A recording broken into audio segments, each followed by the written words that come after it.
కొడంగల్ మాజీ MLA Patnam Narender Reddy arrest అయ్యారు. Hyderabad KBR park లో మార్నింగ్ వాక్ చేస్తూ ఉండగా నరేందర్ రెడ్డిని తెలంగాణ పోలీసులు అరెస్ట్ చేశారు. నిందితులు ఎంతటి వారైనా వదిలే ప్రసక్తే లేదని కాంగ్రెస్ ప్రభుత్వం ప్రకటించిందే తడువుగా లగచర్ల దాడి కేసులో నరేందర్ రెడ్డిని అదుపులోకి తీసుకున్నారు. రాష్ట్ర వ్యాప్తంగా కలకలం రేపిన కలెక్టర్పై దాడి కేసులో బీఆర్ఎస్ నేతల హస్తముందని ఆరోపణలు వస్తోన్న నేపథ్యంలో నరేందర్ రెడ్డిని పిన్ పాయింట్ చేసినట్లుగా తెలుస్తోంది. తమపై కుట్ర జరుగుతోందని బీఆర్ఎస్ నేతలు ఆరోపించినప్పటికీ దాడిలో పాల్గొన్న నిందితుడు నరేందర్ రెడ్డితో ఎక్కువసార్లు ఫోన్లో మాట్లాడినట్లుగా పోలీసులు గుర్తు చేశారు. ఈ విషయమై విచారించేందుకే పట్నం నరేందర్ రెడ్డిని అదుపులోకి తీసుకున్నారని భావిస్తున్నారు.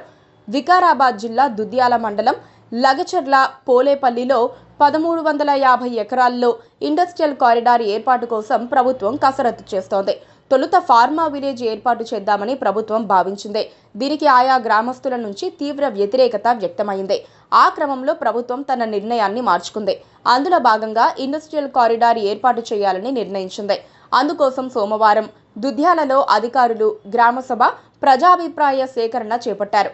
కొడంగల్ నియోజకవర్గం దుద్యాల మండలం లగచర్ల పోలేపల్లిలో ఇండస్ట్రియల్ కారిడార్ ఏర్పాటుపై ప్రజాభిప్రాయ సేకరణ కోసం వెళ్లిన జిల్లా కలెక్టర్పై గ్రామస్తులు దాడికి పాల్పడ్డారు. ఈ ఘటనకు సంబంధించి బీఆర్ఎస్ నేతలతో పాటు పలువురిపై పోలీసులు ఇప్పటికే కేసులు నమోదు చేశారు.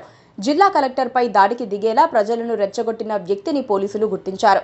నిందితుడు పట్నం నరేందర్ రెడ్డి ప్రధాన అనుచరుడు సురేష్ అని పోలీసులు స్పష్టం చేశారు. ఈ దాడి జరిగే సమయానికి ముందు పట్నం నరేందర్ రెడ్డితో పదుల సంఖ్యలో ఫోన్ కాల్ చేసి సురేష్ మాట్లాడినట్లు పోలీసులు తెలిపారు. ఇక పట్నం నరేందర్ రెడ్డి సైతం ఓవైపు సురేష్తో మాట్లాడుతూనే బీఆర్ఎస్ వర్కింగ్ ప్రెసిడెంట్ మాజీ మంత్రి కేటీఆర్తో ఫోన్లో మాట్లాడినట్లు తెలుస్తోంది. ఈ అంశాన్ని వెలుగులోకి తీసుకువచ్చేందుకు డీజీపీ ఇప్పటికే సమగ్ర దర్యాప్తునకు ఆదేశించారు.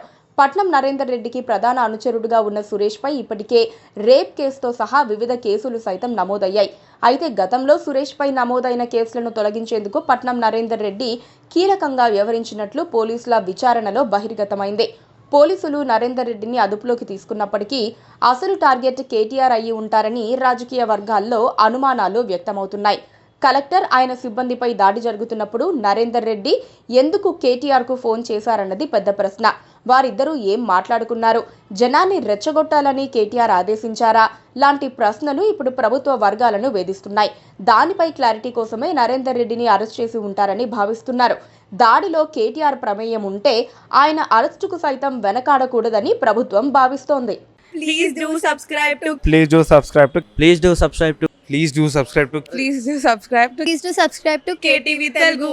KTV Telugu. KTV Telugu. KTV Telugu. KTV Telugu. KTV Telugu. Please do subscribe to KTV Telugu.